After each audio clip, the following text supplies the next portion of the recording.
नमस्कार दर्शक हो, कुलस्वामिनी MI. Maharashtra live TV news चॅनलच्या बातमीपत्रामध्ये आपल्या सगळ्या दर्शकांचे अगदी मनापासून स्वागत. आपण पाहत आहात Kulswamini MI. Maharashtra live TV news.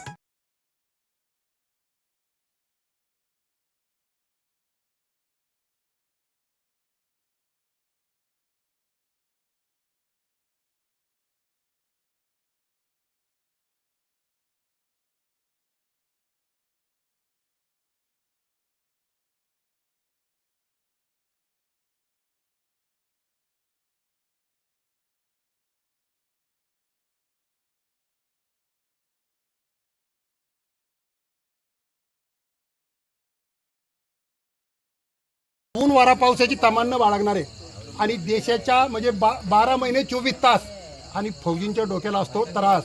आणि तुम्ही आज का ना या ठिकाणी आमचे आज मेवणे कांबळे साहेब यांना तुम्ही हार्दिक शुभेच्छा देण्यासाठी आलेला आहात, तर त्या अनुषंगाने आपण शुभ आशीर्वाद कसे देणार आहात?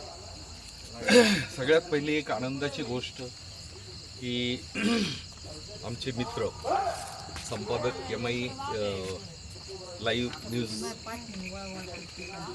त्यांचे मेवणे आज बरीच काही वर्ष खडतर नोकरी करून रिटायर झाले आणि तो आनंदाचा क्षण त्यांचे मेवणे संतोष कांबळे यांनी भरपूर नोकरी केली आणि जसं त्यांच्याबरोबर बोललो त्या हिशोबानं त्यांनी एकटेपणानं पूर्ण आयुष्य काढलं काही घरच्या अडीअडचणीमुळं.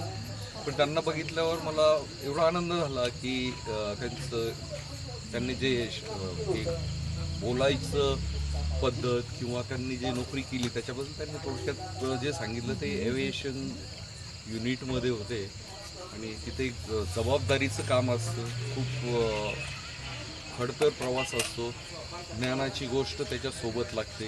तर त्यांनी सगळं करून आणि अगदी व्यवस्थितपणे परत रिटायर होऊन आपल्या कुटुंबात आलेत. म्हणजे आता ते कुटुंबासोबतच राहणार आहेत, त्याच्या अगोदर एकटे राहत होते. तर त्यांच्या पुढच्या ज्या रिटायर्ड किंवा पुढच्या भावी आयुष्यासाठी आणि त्यांच्या कुटुंबासाठी मी माझ्यातर्फे त्यांना शुभेच्छा देतो आणि अभिनंदन करतो की एवढा खडतर प्रवास करून ते आनंदाने आणि सुखी घरी आलेत. आणि ते पण पाहुण्यांबरोबर आपला आनंद हे करण्यासाठी ते आमच्या गावात वरुडे गावात आलेत. सगळे पाहुणे सगळे त्यांचे मित्रगण किंवा नातेवाईक सगळे इथं आलेत आणि असाच आनंदाचा क्षण जो आहे तो बऱ्याच वेळा त्यांच्या आयुष्यात मैत्रीपूर्ण वातावरणात नातेवाईकांसमोर आणि खुशालीचा आनंद हो या शुभेच्छा. बरं कर्नल साहेब, थोडा तरस होईल आज, पण सवय उद्याची असेल खास. ऊन वारा पावसाची तमन्ना बाळगणारा आणि त्यांच्या जीवावरती आज सर्वसामान्य जनता म्हणजे सुखारी 2 घास खातात. आणि तुम्ही पण आज मिलिटरीमध्ये कार्यरत असताना तुम्ही पदवर स्वीकारून आज तुम्ही पण रिटायरमेंट झालेला आहात. तर त्या अनुषंगाने मिलिटरीचं जे जीवन म्हणजे कसं जगावं आणि कसं वागावं आणि समाजाला कसं प्रबोधन द्यावं त्या अनुषंगाने आपण काय म्हणू शकतो? थोडक्यात ही नोकरी नाही आहे, म्हणजे मिलिटरी ही एक नोकरी नाही आहे, ती एक देशसेवा आहे. आणि एकदम तरुण वयात म्हणजे लहान मुलं असतात त्याच वेळेला त्यांच्या मनात हे असतं की मला काही देशासाठी करायचं.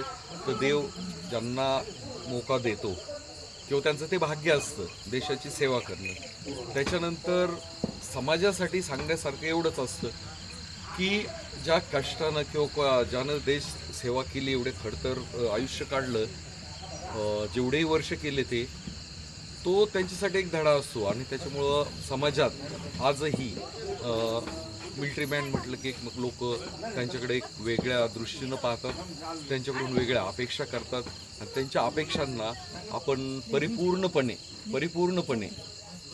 आपला प्रतिसाद केला पाहिजे. आणि बाकी आयुष्य जसं मिलिटरीमध्ये शिस्तीत घालवलं तसं बाहेर शिस्तीत घालवलं. परमेश्वर आहे, प्रत्येक गोष्ट चांगलीच करेल. आणि याच्याबद्दल मी संतोष कांबळे यांना शुभेच्छा देतो. सर, जय हिंद, जय महाराष्ट्र. थँक्यू.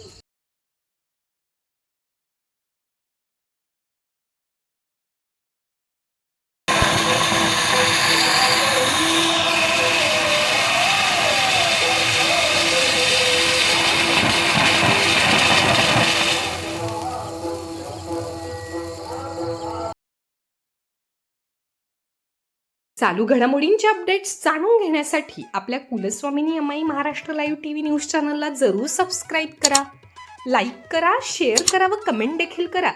बेल आयकॉनवर प्रेस करा व नोटिफिकेशन्स मिळवा. पाहत रहा फक्त कुलस्वामिनी अमाई महाराष्ट्र लाईव्ह टीव्ही न्यूज.